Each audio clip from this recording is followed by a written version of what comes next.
Hello everyone, my name is Rachel. Welcome back to my channel. Today we are here to do something very challenging. This might be one of my most ambitious videos ever, just because of the thought that I had to put into it. So I am ranking all of Sarah J. Maas's books, all 17 books that she has written, from my least favorite to my most favorite. And when I tell you guys that I agonized way too much over this ranking, when it's really not that serious, but I'm taking it seriously because she's one of my favorite authors. Yeah. I'm also really excited about doing this video because I have a feeling that this ranking will change over the years as I reread her books more and as she releases more books.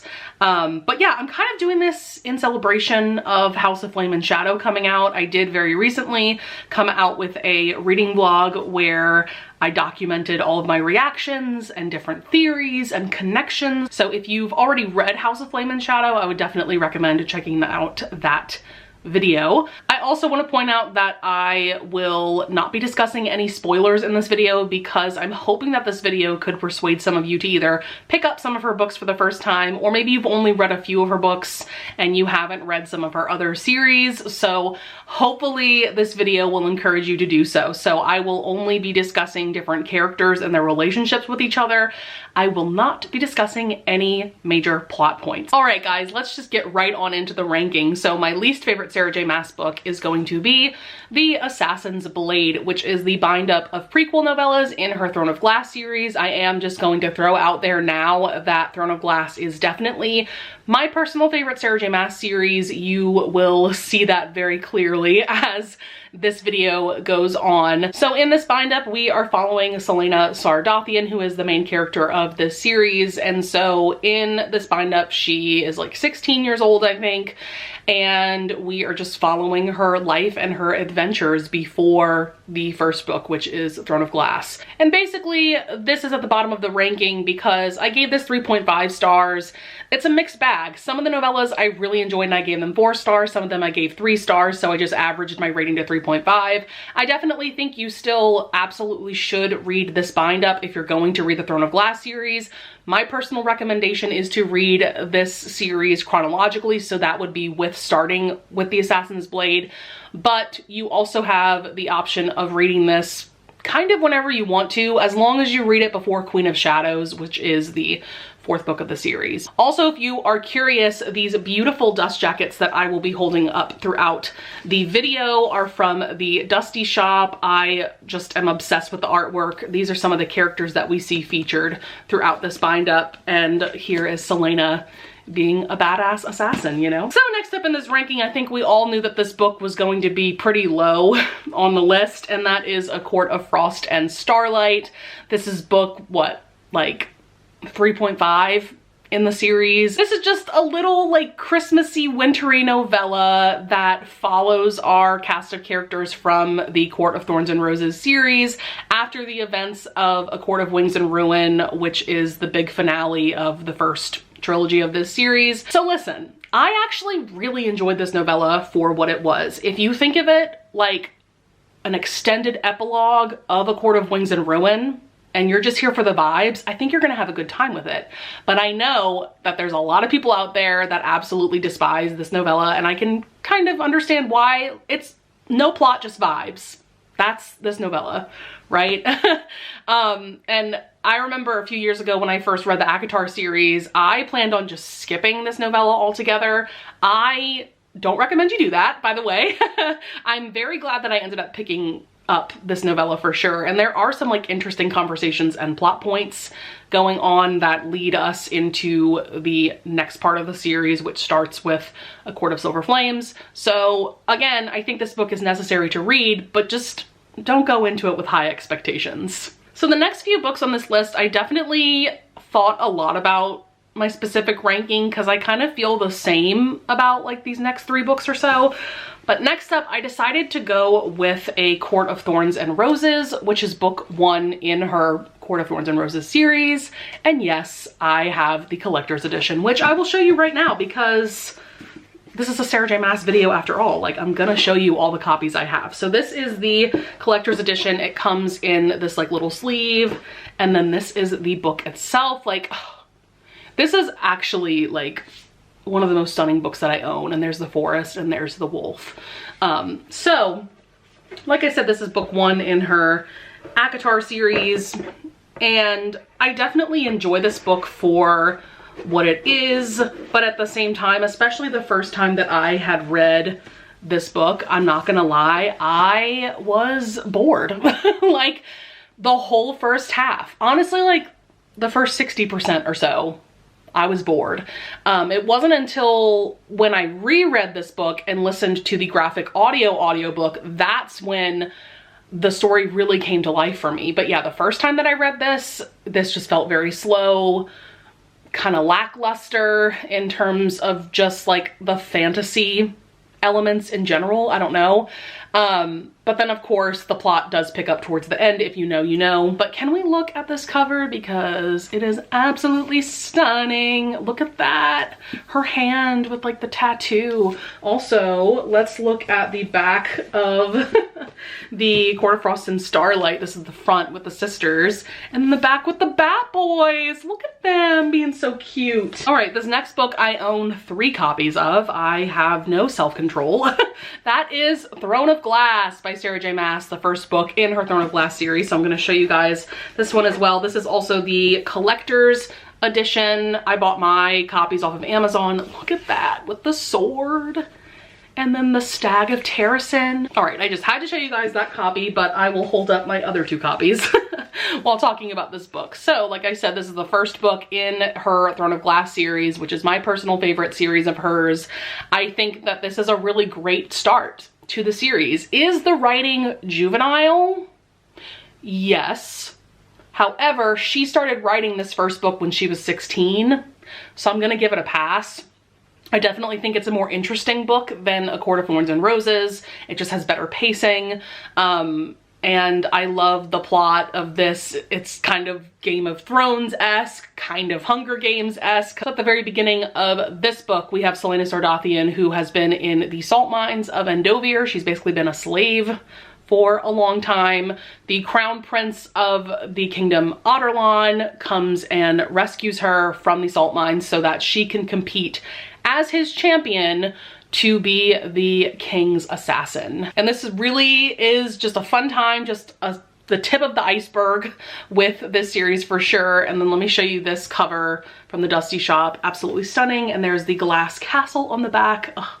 So stunning. So next up on this list, I'm gonna go with Crown of Midnight, which is book 2 of the Throne of Glass series. Throne of Glass and Crown of Midnight are kind of neck and neck in my mind, which is why they're next to each other in this ranking. So I'm gonna go ahead and show off my Dusty Shop cover. That is Nehemia and Celaena, and then my babies Kale and Dorian on the back.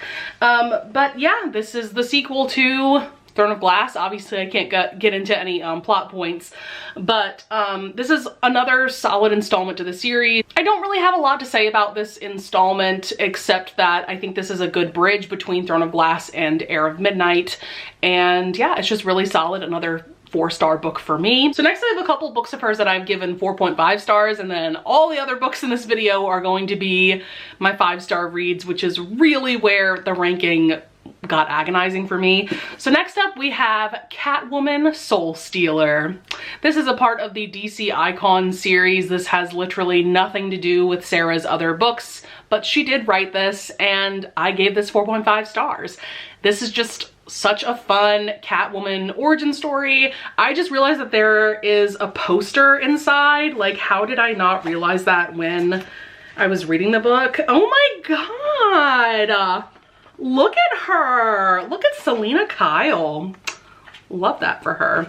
But yeah, this is in fact about Selena Kyle, how she becomes Catwoman, and the plot goes into her teaming up with Poison Ivy and Harley Quinn, and she has a romance with Luke Fox, aka Batwing, and it's just a really fun time. I have heard that this book definitely deviates from like the comic book canon of this character, but like, I don't care. It's Sarah J Maas. and it's a fun time. So would definitely recommend if the plot sounds at all interesting to you. And I personally think that Sarah should write more superhero, supervillain stories in the future. So next up for my other 4.5 star book from hers, that is going to be House of Sky and Breath. This is book 2 in her Crescent City series. I read this very recently for the first time. I have also only read Catwoman once, read this once, and then I of course have only read House of Flame and Shadow once because that just came out. Everything else I've read twice by her. So this is kind of low on the ranking because, like I said, it's not quite a 5-star read. I think that certain plot points in this book kind of fizzled out, and I feel like this book kind of lost its way along the way. Do I still appreciate it for what it is? Absolutely. There's also a beautiful romance that develops in this book, and of course the ending of this is absolutely insane. So yes, like, it's a very solid book in the Crescent City series. However, it's just not as amazing in my mind as a lot of her other books. All right, next up on this ranking, we are going to go with Tower of Dawn. This is book 6 in her Throne of Glass series. This is where we're getting into my 5-star reads. The first time I read this book, I gave this 4 stars, but upon reread, I gave it 5 stars, mainly because the audiobook really brought this story to life for me. So this book has a lot of haters, mainly because there are a lot of people out there that either hate Cale or are just indifferent to him. And I don't understand because I love Cale. Like, is he my absolute favorite character of the series? No. However, I do appreciate his character for who he is. And in this book in particular, he goes through so much character development. He grows so much, and it is just so beautiful to see. So here's my Dusty Shop cover. There is Cale and Irene just being a beautiful couple, and then we have Nesrin and Sartok on the Rook. Oh my god, like, there are just beautiful romances happening in this book, and I feel like no one talks about that. And we get a lot of very important world building in this book that then leads us into Kingdom of Ash, which is the final book of the series. It also just baffles my mind that some people just skip this book. They read Empire of Storms and they go straight into Kingdom of Ash. Like, I don't understand. But as much as I love this book, it definitely took a reread for me to fully appreciate it for what it is, which is why it's kind of low in this ranking. Also, while we're here, if you guys want me to do a complete guide to Sarah J. Maas, let me know in the comments. I know some other booktubers have done that in the past, but I have my own opinions in terms of like what order you should read her books in and things like that. And then I could delve more into like what each series is about, things like that. So yeah, let me know if you want to see that from me. All right, next up in our ranking, we are going to go with Heir of Fire, which is book 3 in her Throne of Glass series. Definitely one of my top favorite Sarah J. Maas books. This is really where the series and the world that this takes place in expands. We meet some new characters. We are in a new setting. This is where so much character development happens for Selena, and we meet Rowan, who is pictured on this beautiful Dusty Shop dust jacket, and then on the back is Maeve. This is another book that, like, the first time I read it, I gave it like 4.5 stars, but upon reread, I had to bump up my rating to 5 stars. This is where Selena's romance with Rowan starts. This is where we meet characters like Manon and Lorcan, and it's just incredible. It is such an amazing book, and I could go on and on about it, but we have like 8 other books to talk about in this video. So next up, I'm gonna go with A Court of Wings and Ruin, which is the 3rd book in the Court of Thorns and Roses series. This is a book that I feel like we as a fandom forget how amazing it is. This is a wonderful war-centered book, but there are also like amazing things going on plot-wise that have nothing to do with the war. We've got Feyre doing some like crazy espionage shit in the beginning of this. We've got some amazing moments happening in the romance between Feyre and Rhys, and like it's just done so well. Also this dust jacket, like let's talk about it. Look at the back. Oh, so beautiful. But yeah, like this book in my mind is almost just as incredible and as amazing as A Court of Mist and Fury, which is the next book in our ranking. So because these books really are neck and neck in my mind, I had to put them next to each other in the ranking. So we have A Court of Wings and Ruin, and then A Court of Mist and Fury, which is book 2 in the Court of Thorns and Roses series. This is Feyre and Rhysand's epic romance. There are also other things going on plot-wise that are really interesting. The last 100 pages of this book are crazy and insane. That is par for the course for Sarah J. Maas, for sure. But this book really is as amazing as everyone says. There is a reason why this book is so hyped. It truly is a special book, and a book that I know that I will want to revisit over and over, probably for the rest of my life. It is really that amazing. Also, on the back we have like the inner circle. We've got like Cassian, Azriel, Mor, and Amren, and then Feyre and Rhys during the Starfall scene. All right, number 6 in this ranking has to be House of Flame and Shadow, which is book 3 in Sarah's Crescent City series. This is also her most recent release. This came out on January 30th. And I started this very soon after release day. I am still reeling from this book for sure. This is the epic conclusion, at least to like Bryce and Hunt's storyline. I know that this series is going to continue at some point, but from what I understand, it's going to be a completely different storyline. So this really is the conclusion to like part 1 of the series, you could say. So holy shit.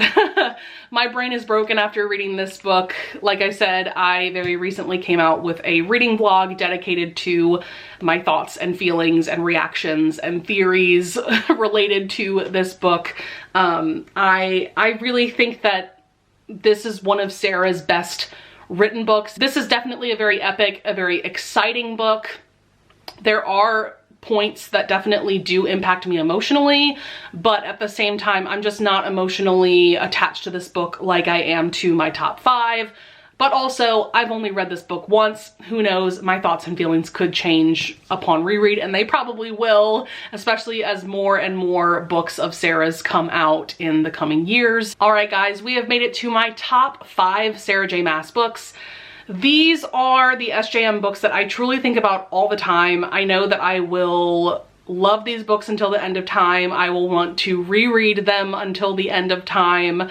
They are the books that I am the most emotionally attached to, and I love them so much. So number 5 on this list is going to be House of Earth and Blood. That is the first book in the Crescent City series. If you know nothing about this series, by the way, this is an adult high fantasy series that takes place in a world that has magic but also has modern technology, so it definitely feels like a modern urban fantasy in that way. We are following our main character, Bryce Quinlan, at the very beginning of this book. She is a party girl. She's living her life when a bunch of her friends get murdered in a very crazy and mysterious way. And now she is tasked with solving their murders with this guy, Hunt, who is an angel. And Bryce is half human, half fae. And so that is the very tip of the iceberg with this series for sure. But I just realized I didn't go into the plot when talking about the other books. But yes, this first book has truly become a comfort read for me, which I know is kind of weird to say when we're dealing with like murders, you know? But for some reason, like murder mysteries just have a cozy vibe to them, to me. And I just adore this cast of characters. I love seeing Bryce's like mental health journey, seeing her coping with her friends' murders, and seeing her like trying to move on from that and trying to come into herself, trying to, you know, be her own person and trying to just live life, you know, and seeing her fall for Hunt. Like their romance in this book in particular, like, is everything to me. It's just absolutely incredible. It is a book that I absolutely could see myself revisiting for years and years to come. And it's definitely my favorite book of the series so far. Also, Lahaba, if you know, you know. I think she's one of my top favorite Sarah J. Maas characters ever. I'm obsessed with her. Number 4 on this list is another book that definitely packs quite the emotional punch for me personally. That is going to be A Court of Silver Flames, book 5 in the Court of Thorns and Roses series. Or is it book 4? 5, 4? Depends on how you think of Frost and Starlight. Frost and Starlight is either book 3.5 or book 4. Anyways, all you need to know is that this is the beginning of a new storyline in the Court of Thorns and Roses series. This also specifically centers on Nesta and Cassian's romance. Can we just talk about this stunning cover? Oh, beautiful. The reason why I love this book so much, first and foremost, I think that this book and House of Earth and Blood are some of Sarah's absolute best writing. I think objectively, it's just some of her best writing. Also, Nesta is a character that I absolutely struggled with when reading the first 3 books of the Court of Thorns and Roses series. But as soon as I read like the first couple pages of this book, like literally by page 2, I was already rooting for Nesta. Like, Sarah, how do you do the things that you do? Like, you are a magician, my God. And I just came to realize that I relate to Nesta so deeply. It is almost scary. And I love Cassian with my whole heart. Like, I will just tell you right now, this might be a controversial opinion, I don't care. I love Cassian more than Rhys. What? And I love Rhys, like, especially in like Mist and Fury and Wings and Rowan. I love Rhys, but like Cassian to me is just like perfect. Like, this is a perfect couple, a top tier couple. And seeing them fall for each other, seeing Nesta's like mental health journey, but also just like her character arc in general, it's just beautiful to read about. This book made me cry so much. And I know that once again, this to me is just like a perfect book. Like, yes, there are some plot points in here, if you know, you know, that are a little bit like, Sarah, what are you doing? But that has nothing to do with Nesta and Cassian. That's like something else entirely. But to me, this is like almost a perfect book, but it just packs such an emotional punch for me that it has to be number 4 on this list. All right, my top 3 Sarah J. Maas books. I think you can already guess what they are based on what books I haven't talked about yet. But number 3 on this list is going to be Empire of Storms, which is book 5 in her Throne of Glass series. Oh my God, this book just packs a punch, both emotionally. I mean, that ending, if you know, you know. Like, I still haven't recovered from that ending, honestly. But also just like with the fantastical elements and the world that we're following in this series, like there are so many epic moments and scenes in this book. It is unreal. I love seeing the development of different characters in this book. There are some top tier romances forming in this book. Elide and Lorcan are like my favorite Sarah J. Maas couple ever, and this book is like the start of their romance.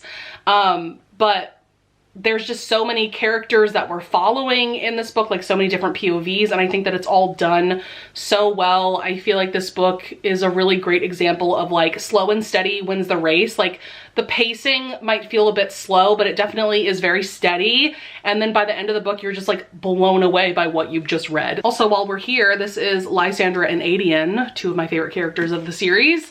And then we've got Fenris, Gavriel, Elide, and Lorcan as well. Like, once again, Dusty Shop, like you did that. You did that with these dust jackets. Oh my God, these books are getting so heavy.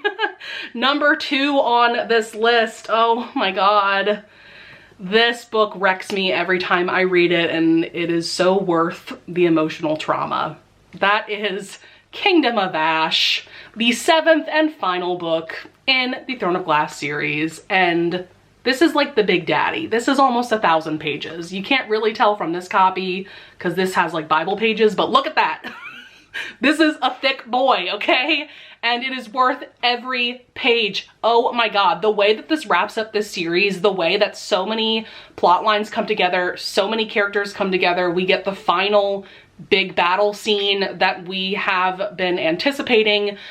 It is all so well done. I will say the first time that I read this book, I felt that the pacing was definitely slow at times, but the audiobook really brought this story to life for me upon reread, and now I truly recognize how incredible this book really is. Also, let's look at this cover.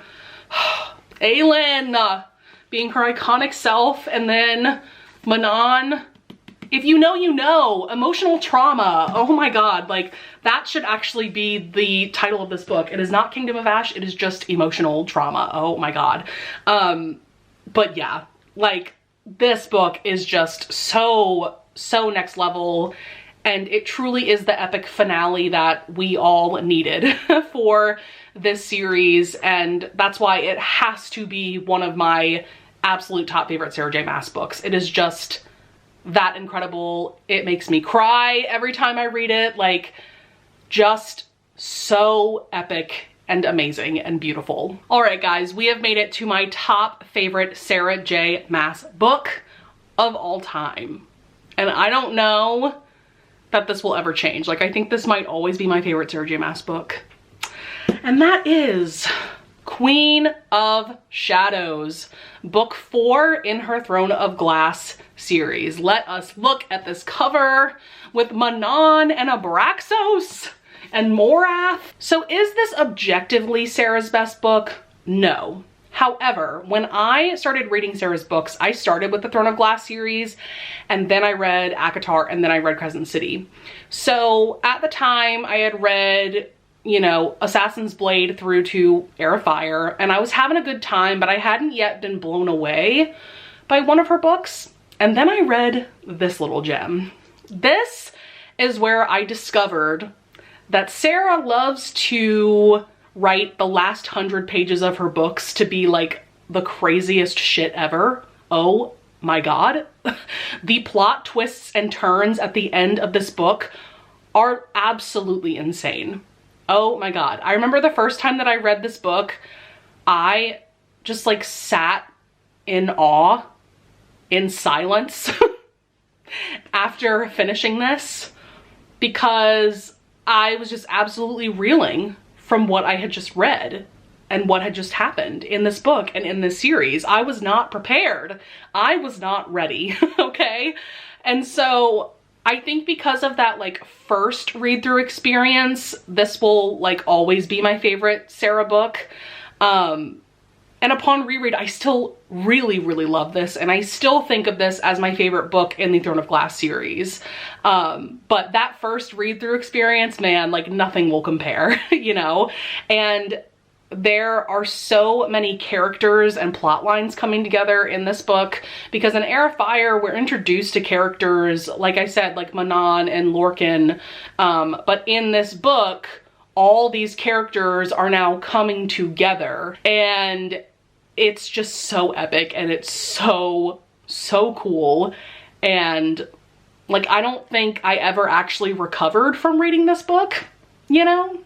It's just that amazing. So that is going to be it, my friends, for my ranking of all of Sarah J Maas's books. Please leave a comment down below if you want to tell me your ranking of her books, or if you just want to tell me your top favorite book of hers, or just let me know if you haven't read any of her books but you're planning to. I would love to hear from you guys. I would also love it if you would leave a like and subscribe, and I thank you so much in advance if you do. And with all that being said, I will see you guys in the next video. Bye!